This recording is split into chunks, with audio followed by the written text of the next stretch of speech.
Okay, hello everyone that's with us via Zoom right now, and for anyone that's watching this webinar recording, thanks for checking out our off-campus apartment search webinar hosted by myself, Brendan Cody. I'm the Assistant Director of Housing Operations and Residence Life, and part of my job is to help support students in their off-campus apartment search and any issues they might run into through that process. So please feel free to save my contact information and reach out if you have any questions after this. But we will be facilitating a live Q&A at the end of this session as well. Okay. And just to share, my pronouns are he, him. Okay, so going over our agenda for today, here are the topics that we plan to cover through this session and through this recording. We're going to talk about very briefly, some important responsibilities and skills to keep in mind about living independently. And then the bulk of what we're going to talk about is about finding and searching for an apartment, some tips on scam detection, some important notes on safety and security, some notes on how your RISD financial aid might be able to help you manage budgeting for off-campus expenses, talking about our off-campus dining plan options, and then some other resources, as well as that live Q&A that I mentioned as well. Okay, so jumping in, I did list what we believe to be six of the most important responsibilities and skills that college students should keep in mind when they're thinking about living independently, possibly for the first time. I'm not going to go over them in too much detail, but it's really important that students think about these things when they're considering their off-campus apartment. It's important to think about financing, how you're going to track expenses, manage budgeting, especially if you're living with another individual like a roommate or a partner off campus. It's important to think about how you're going to manage the upkeep of your household. It's important to think about how time management factors into all of this and how creative problem solving is really helpful when you run into issues that you might not be able to easily navigate, such as, a plumbing issue or other snow removal or other things like that that might come up when you live independently. It's important to think about self-motivation because sometimes living alone isn't easy or living independently isn't easy. So it's important to think about how you're going to motivate yourself to stay on top of your responsibilities and skills. And then it's important to think about how you're going to communicate with landlords or leasers or potential roommates. So those are the top six things that we think all students should be thinking about when they're doing their apartment search process, because the sooner you think about that, the better it's able to infer your search, infer your decisions with roommates, how you navigate that. So definitely take a moment to think about this, but I'm not going to belabor these points too much tonight and focus more upon the search component itself. Okay, so these are kind of the four phases that we consider to be really vital in the search process. And a lot of students will jump right into number two and we'll start by navigating that search specifically. But this first step, determining your criteria, is really important. So it's important that students take a moment to think about what they're looking for in their apartment. Think about what those non-negotiable items are, create some lists, and then prioritize those lists on top of that. So maybe it's important that there's on-site parking because you're looking to have a vehicle. But maybe that's not super important to you because you would prefer to have in-unit, in-apartment laundry. Maybe that's more important for you, right? So it's important to think about what your needs are and then prioritize and rank them accordingly. Excuse me. And then additionally, when you start those search, you should start broad and then narrow in the scope of that based on your criteria and your priorities as you go through that process. And an important note through our observation over the past few years, we note that postings are typically up around 2 to 3 months in advance of the move-in date that that landlord or that renter is looking for. So if you're looking for apartments around August and September, we would typically start to see those be posted in late May or early June during that summertime period. But that 2 to 3 month rule is typically when we start to see those postings pop up more frequently. And and just in with more quantity of them as well. So keep an eye out around that 2 to 3 month mark, but start your search broad. Use multiple search tools while you're navigating that search. Think about things like social media. That might be a good opportunity for you to see what other options are out there. There are some really good Facebook groups for the RISD community to help folks kind of share that information with each other if someone's looking to possibly sublet, or if someone's looking to if a landlord's looking to post to rent specifically to RISD students, they might post that on different social media options. Another good search engine that I will talk about in a moment is called Jump Off Campus. So keep that name in the back of your mind as we go through the rest of this. But that search, really, really important. You start broad so you see what your maximum options are, and you can kind of see that grand scale of rent costs, of monthly rent costs for that certain area or neighborhood that you might be looking in. Super, super important that you start broad, because then you can file in and then you can zone in on the specific things that are really prioritized for you. And that will help you kind of get a lay of the land of what options exist so that you can compare that against what is important to you and then take it from there. When it comes to navigating applications, the biggest tip that I can give folks is have all of your materials in advance. A lot of applications will require some different documentations or materials. The sooner you have that ready to go, the quicker it will be for you to fill out that application.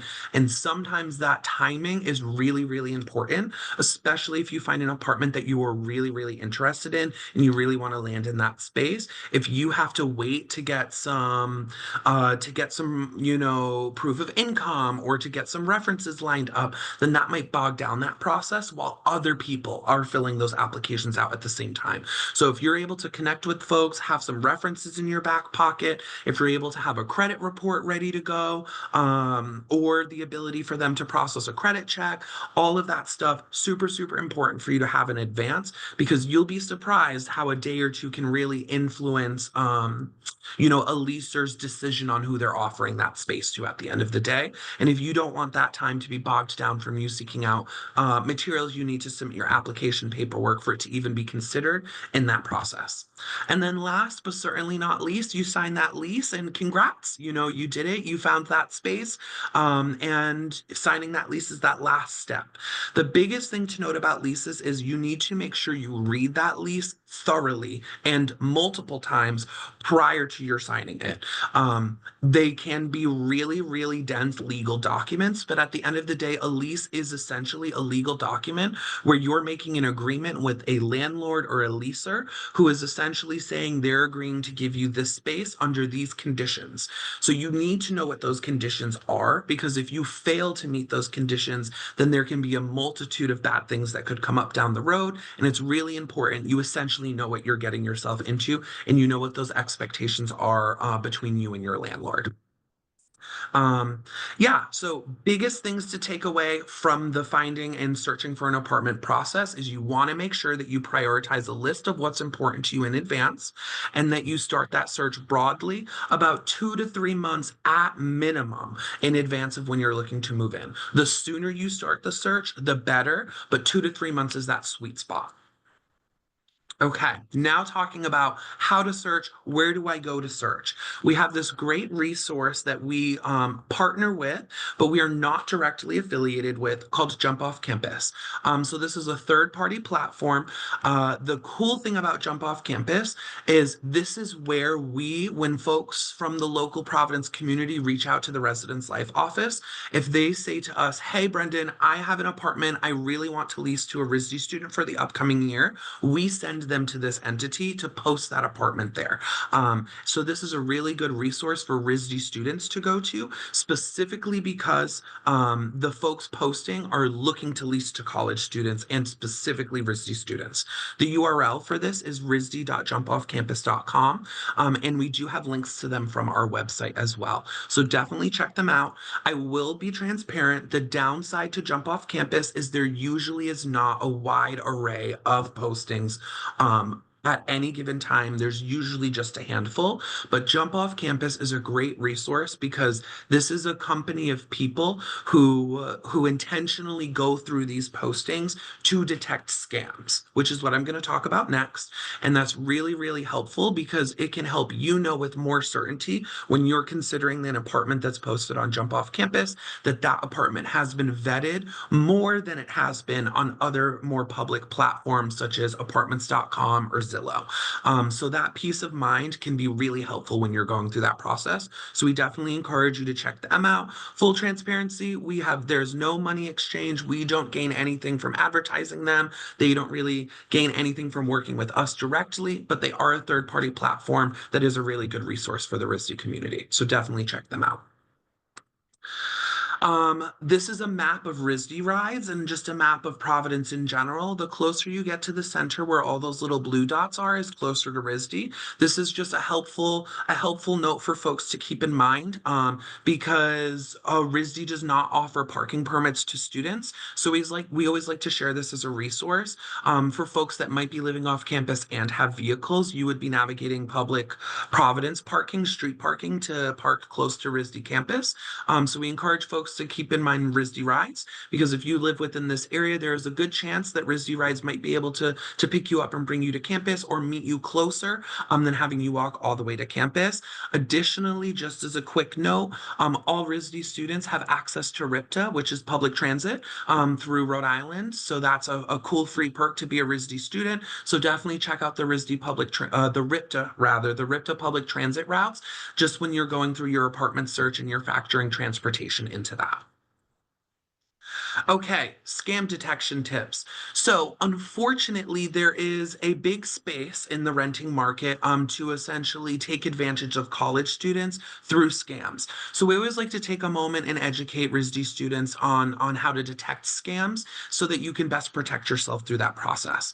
The biggest thing that I want to underscore is be cautious of prices that seem too good to be true, because if it is too good to be true, then it is most likely not true. So just keep that in mind when you're looking at price tags. The other biggest thing I want to underscore is never, never, never send money to someone before seeing the apartment, whether that's a deposit, a fee, or anything like that. Never offer that to someone until they show you that space. And we totally understand that a lot of our students are not in physical proximity to Providence to be able to tour spaces over the summer. But you can always ask for a live video tour. In today's age of technology, with especially this Zoom meeting being an example, there should be some opportunity for whoever that landlord or leaser is to be able to provide you with a live video tour via a FaceTime or a video chat or something like that. But that tour should be more than just them sending you a video of the space because videos can be taken and can be used years down the road. You should ask for a live video tour where the individual is physically on premise at that point in time, walking you through the apartment, performing the tour as they would if you were physically present. Other big things relating to money, only pay after signing a legitimate lease. So don't pay anyone any rent until you sign a legitimate lease. That being said, they might ask for fees or deposits throughout the application process, but you should not be paying anyone rent until you've signed a legitimate lease. If you're able to ask for verification of ownership or management, landlords should be able to provide this to you if it is a legitimate renting space. Be wary of out-of-town landlords. A lot of folks will put a note that says that the landlord lives out of town on the posting. I wouldn't say that's inherently a red flag about the posting, but I would have some caution. And if you see some of these other things come up, then I think that would be a space to be of concern. Out of town landlords, it's just an easy opportunity for someone to say that because then it gives them the ability to avoid doing a lot of things that would require them to be on premise, which can indicate that that might be a scam. If you think that a posting looks a little suspicious, take those images and reverse image search it. If you see that come up with a bunch of different postings on a bunch of different platforms that all say the same exact thing, maybe it's a little bit more legitimate. But if you see that come up and now it's listed with different addresses in different cities, then I think that's a little more obvious that that's a scam and I would avoid that posting. Don't be rushed into a decision. I know that this can be challenging, especially when it gets up to the last minute, and that's why we really encourage folks to start their search as soon as they know that they're going to need to or want to. Because when you get in that sense of rush, then you start to avoid concerns that you maybe wouldn't if you had more time. So just keep that in mind and especially start your search soon. Ask for help if something feels off. I will say, while I am absolutely not a lawyer and I absolutely cannot provide any legal advice, there are multiple times and circumstances in which I've connected with students to look at a posting that they're really interested in, but they have a red flag or two about. I'm more than happy to be a second set of eyes on your postings, but just keep in mind, like I said, I can't provide any legal advice, and at the end of the day, you would be responsible for those decisions that you make through that process. Okay. But super, super important. You try to keep an eye out for scams because there are many people in the world that are trying to take advantage of college students in their apartment search process. Okay, I also wanted to talk about safety and security. This is something that absolutely should be factored into your location decision. I do have want to have a minor note, a content warning related to some crime discussion. I'm not jumping into anything specifically, but if you utilize this resource I have in the middle called a neighborhood scout, this is a really, really good resource where you can pull them up on the internet and you can put in a city and they can show you different neighborhoods of that city. They can break down different aspects of crime statistics, education statistics about the school system. They can break down information about living expenses and different costs and average rents and things like that. This is a really good resource for you to utilize, especially when you're factoring safety into your decision, because they can really help break down common and updated crime statistics through that process. So definitely check out Neighborhood Scout, especially when you're on your search process. Another big thing is don't let a cheaper price tag have you overlook safety of a situation. Typically, not always, but typically neighborhoods that have higher crime statistics and higher crime rates also have cheaper housing expenses and renting rates. And those tend to go hand in hand. Safer neighborhoods tend to be more expensive, and there's a lot of factors that goes into that. So this is me oversimplifying it, but it's really, really important that if you're looking at a neighborhood and all of those price tags for those monthly rents are drastically cheaper than all the other neighborhoods you're looking at, there might be a specific reason for that, and that might be connected to safety. So just keep that in mind. But of course, Providence is a city, and as we know, crime can happen anywhere, even in the safest of places. So it's always important that you take that active role in ensuring your safety, no matter where you decide to live at the end of the day. I also just wanted to take a moment to note renter's insurance.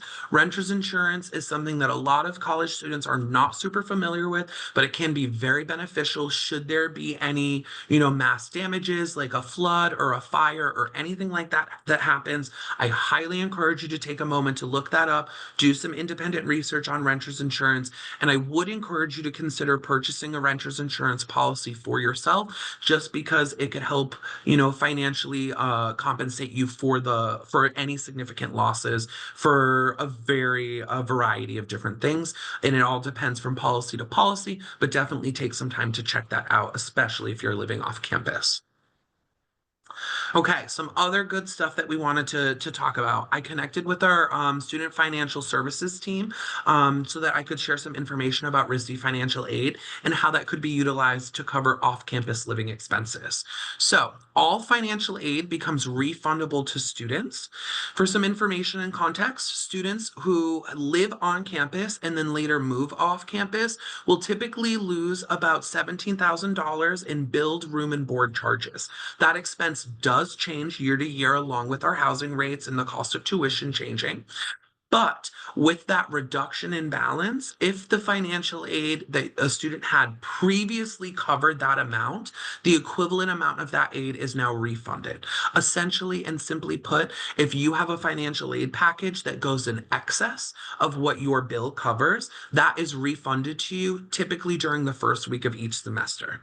Additionally, if you are on needs-based scholarship, you will still also receive any of that excess aid as a stipend. It's It's processed slightly differently, but it essentially functions the same way as that refund I previously talked about. So what that means is that you would then get that aid sent back to you essentially in a one lump sum at the beginning of each semester, and you would then be able to utilize budgeting skills and techniques to be responsible for managing that money and budgeting it accordingly. So, what I would encourage folks to do that might be in a tight financial spot or might be considering using financial aid to help cover off campus living expenses is one, set up a meeting with financial services so that way you can connect with them to talk about your unique financial situation and what that refund might possibly look like, especially after you get your bill this summer. That would be a really good time for you to sit down and check that out with a financial aid counselor. And they're great and they'll be able to walk you through your specific unique situation. But what I want everyone to take away from today is that you can use that excess aid. It just requires that budgeting piece. And number two, the other big thing is that with that budgeting piece, in theory, that will help you better gauge what that rough estimate of a monthly rent zone you should be aiming for so that you can budget your expenses accordingly throughout each semester. The biggest thing I will note is keep in mind that that refund is issued the first week of each semester, which is usually after the first of the month, which is when those rents are due. Typically, and each lease can be different, but if we're using a first of the month rent due model, you will receive your refund after that rent is due at the beginning of the semester. So I just want to make that note so that you can keep that in mind as you're budgeting.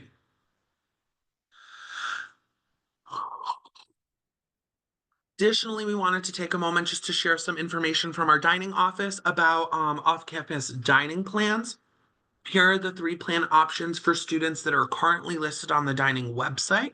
These are our rates from this current year. We do have these as great resources for students. This, similarly to how meal allotments would function for first year students or sophomore students when you're required to live on campus. This meal allotment is something that would essentially be billed on your regular RISD bill, and then you would be able to use financial aid to cover. So if you have any concerns for food insecurity while you're looking to live off campus, I would encourage you to consider this because this is a means that you can help ensure that you have a certain set of allotted meals per week that you would be able to access at RISD dining venues. Depending on which plan you chose, utilizing of different RISD dining venues. So that way you can have that peace of mind that you know there will be food and meals for you available. RISD does also have a food pantry as another resource for anyone that might be worried or concerned about experiencing food insecurity. I will also make a note that if students sign up for any of these off-campus dining plans, prior to June 30th, you get to lock in the 24-25 this past academic year's rate.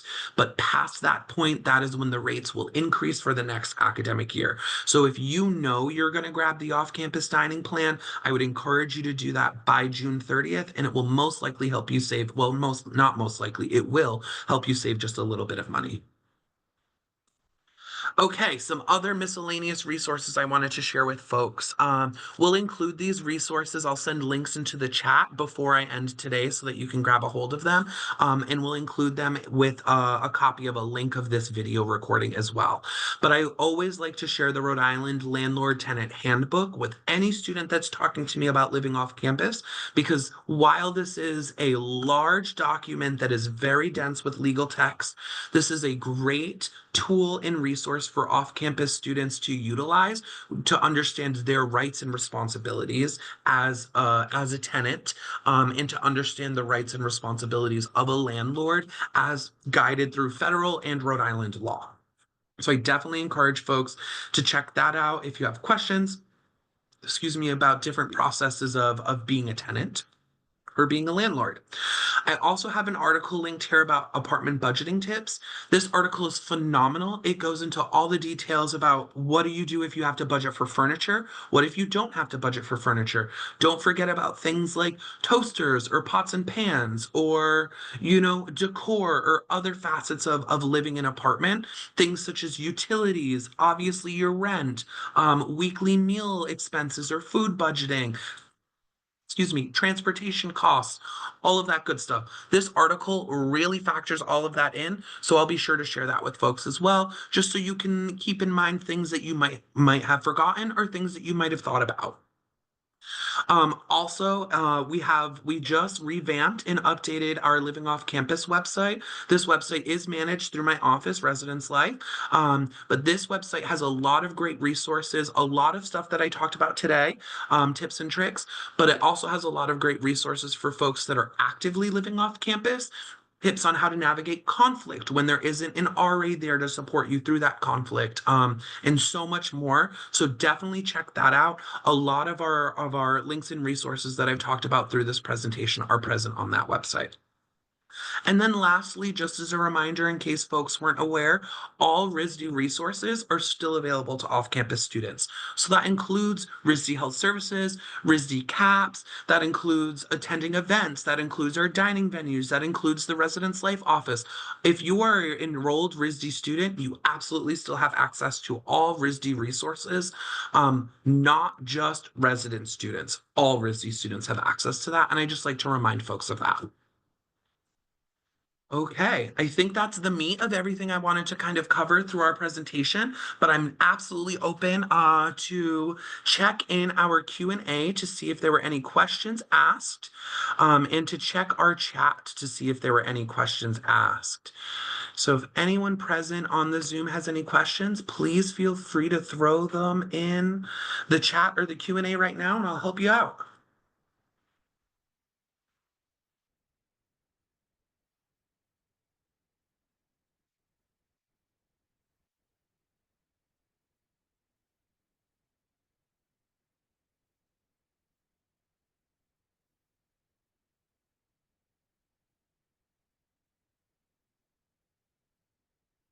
It doesn't look like I'm seeing any questions, which must mean I did such a thorough job. No, I'm only kidding. Um, if there aren't any questions right now, that is totally okay. Um, Please know my email is on the screen. You can always shoot bcody@risd.edu. That's me, Brendan, an email with any questions that you have at any point in your process. You can also always reach out in case you don't remember my name. You can always reach out to our general office email, housing@risd.edu, and they'll route it to me and we'll get you an answer to that question. But otherwise, thank you all so much for checking in for our off-campus apartment search webinar. Really appreciate it. And if you're watching our recording, thanks for watching our recording. Otherwise, have a great night, everyone.